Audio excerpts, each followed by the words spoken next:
አዲስ አበባ ውስጥ ያውም ብዙዎች ለመኖር የሆነ ለኢንቨስትመንት ተመራጭ ባደረጓት ፒያሳ ላይ በ450 ሺህ ብር ቅድመ ክፍያ ጀምሮ መኖሪያ ቤት መግዛት እንደሚችሉ ያውቃሉ?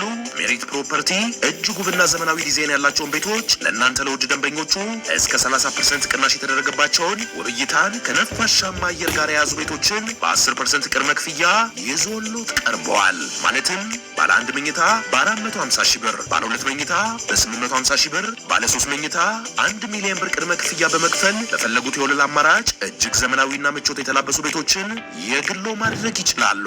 ያስተውሉ፣ ያሉን ቤቶች ውስን ስለሆኑ በድርጅቱ ስልክ በ0904 90 28 28 ላይ ፈጥነው ይደውሉ። ሜሪት ፕሮፐርቲ የቤት ህልሞን ከእኛ ጋሩን ያድርጉ። አባዬ እኔ እንደዚሁ ቲናን ለማብሸቅ የማደርገውን ነገር በቁም ነገር አትይቢ። አይ ልጄ በእርግጥ እረዳሃለሁ። በክፉ ሰው ስትከበብ ደግ ያለ አይመስልህም። አባዬ እንዳትመስል፣ ሰው ሁሉ እንደሷ ጨካኝ መስሎ አይታየኝ። እንደዛ ከሆነ ጥሩ። እንደውም እሷን ረስተህ ሰርግ ብትደግስ ነው ጥሩ። እሷ ካልፈታችኝ ምንም ማድረግ አልችልም።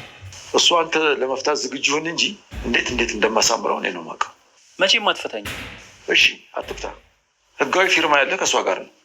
አንተ ግን ካገባህ ወይም ደግሞ ወደ ህይወትህ መልካም ሴት ከመጣች እንዴት እንደምታደርግ እኔ ልንገርህ። ይኸውልህ ይህንን ቤት ድል አድርገን እንደግስበታለን። በለው በጥይት ግንባራችንን ነው የምትልን።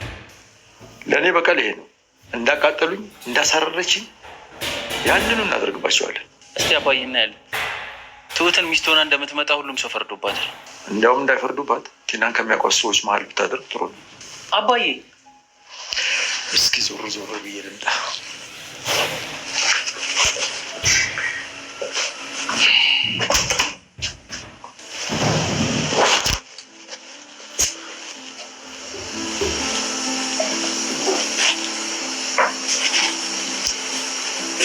ትሁት ምን ሆነሽ ነው? ምን ፈልገው? አጥንቱ ነው? አይ ምግብ ፈልገ ነው። ኧረ እኔ አራበኝም። ቆይ ምን ሆነሽ ነው አንቺ? ምን ሆንኩኝ ይመስላለሁ?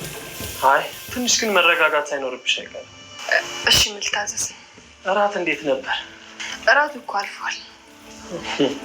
አንቺ ግን የሆነ ደንባራ የተባለ ምግብ የበላሽ ነው የምትመስለው። የሆነ ሀሳብ ውስጥ ሆኜ መተህ ነው። አይመስለኝም። ማለት ታዲያ ምንድን ነው የሚመስለው?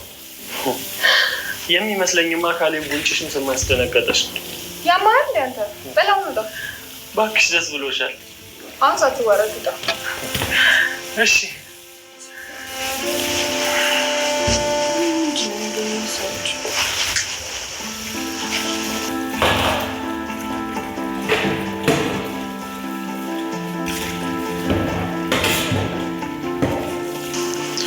ጉዱን አልሰማም አይደል? ማን ይነግረዋል ብለን አባዬ? ድንገት ከሰማ አላስችል ብሏ ከነገረችው ብዬ ነው። አትነግረውም። ከነገረችማ ምን እንታያለች?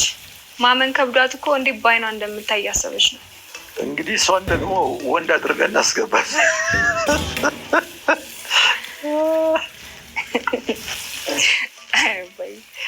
ለምን ትቃጠላለች? ከነገርናት አይበቃም? ካሌብ አይቶ ምን ፈጠረ? እሱማ ልክ ነህ እኮ።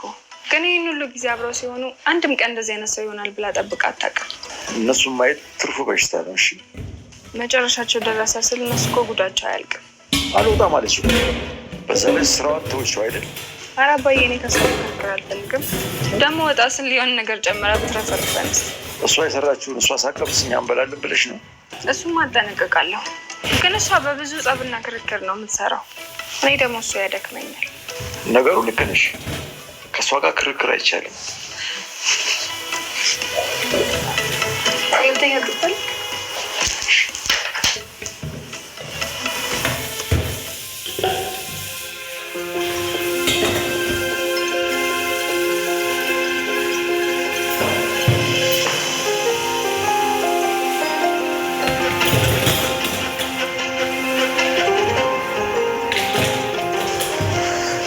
ሄዱ።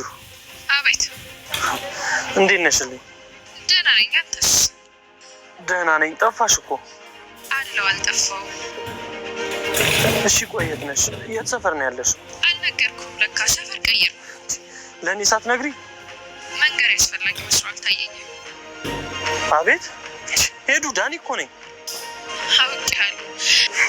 እየቀለድሽ ነው? ቀልዱንማ ቀልደህብኝ ጨረስክ እኮ። ምን ነክቶሽ ነው ፍቅር? እንገናኝና አውሪ። ከአንተ ሸሽቼ መስሎኝ የሄድኩት።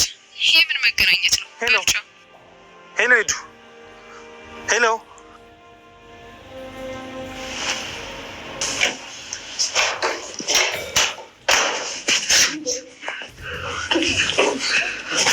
ምንድን ነው ሄደንን ያላችኋት?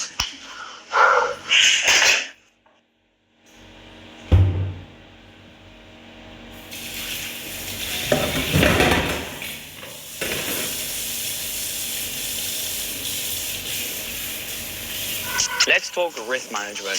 First, know your limit. If losing a little makes you panic a lot, then stop. There's no need to talk. ምንድን ነው ሄደንን ያላችኋት? ይኸውልሽ ትሁት ተረጋጊ። ምንድን ነበር የምፈልጉት? ተረጋጊ ትሁት፣ ስላነኩሽ ይቅርታ፣ ግን ይህን ነገር ዞር አድርጊልኝ። ምንድን ነው ከኔ የምትፈልገው? ይኸውልሽ ትሁት ሄዱ ጥላኝ ጠፋች። ቤት ቀይሬያለሁ አለች። ታዲያ እኔ ምን ላድርግ? ቆይ እሺ ሄዱ ምን ሰምታ ነው? ለዚህችኛዋም ልንገራት እንደ ጉድ ነው። ቆይ ሰው ካልነገራት ከማን ትሰማለች? ለነገሩማ ጥቅም ቀርቶብሃል። አንቺ ብቻ ነሽ ሁሉንም ነገር የምታውቂው። ስለዚህ አንቺ ብቻ ነሽ የምትነግሪያት። እኔ አላውቅም። አንተ ግን ሞኝ ነህ። እውነቱ ተደብቆ ይቀራል ብለህ አስበህ ነበር? ይኸውልህ የአንተ ሚስጥር የምትደብቀው አንተ ብቻ ነህ። ሌላው ይደብቅልኛል ብለህ እንዳታስብ። እኔ ለቀቅ ብታደርገኝ ይሻላል። ከዚህ በኋላ ጫፌን ትነካኝና ችግር ውስጥ ነው የምትገባው። ትሁት ላስረዳሽ። አታስረዳኝ፣ ውጣልኝ ነው።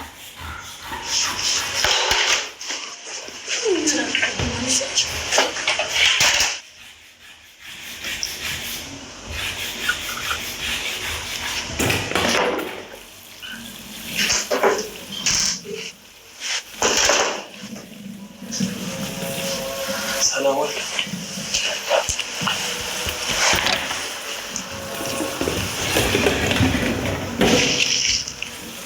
አባዬ ኤደንን እንዳላጣት እፈራለሁ። ፍራ ፍራ ልጄ። ፍራ ለምን? እንድትጠነቀቃት። ከምኑ ነው የምጠነቀቀው? ከእሷ ጋር ከሚያጋጭ ነገር ሁሉ። አባባ እኔ እሷን ከማጣ በሞት ይሻለኛል። እሱ መፍትሄ ይሆናል ብለህ ነው? እኔ እኮ ለእሷ ስል ብዙ ዋጋ ከፍያለሁ። እሷስ ዋጋ አልከፈለችም? እሷማ ለእኔ ፍቅር ብላ ምንም ያደረገችው ነገር የለም። አንዳንድ ሰነፍ ሰዎች በራሳቸው ምክንያት ብዙ ነገር ያጣሉ። ከዛም ጣታቸውን ሰው ላይ ቀስራሉ። አንተም እንደዛ እንዳትሆን። አልገባኝም። መጽሐፍ አንብብ። አሁንም አልገባኝም። ነገሮች ቶሎ እንዲገቡ መጽሐፍ አንብብ እያልኩ። አይ አባዬ የጨነቀኝ እሱ መቼው ነው። አሁን እኮ ብዙ ነገሮች ያለ እውቀት ነው የሚደረጉት።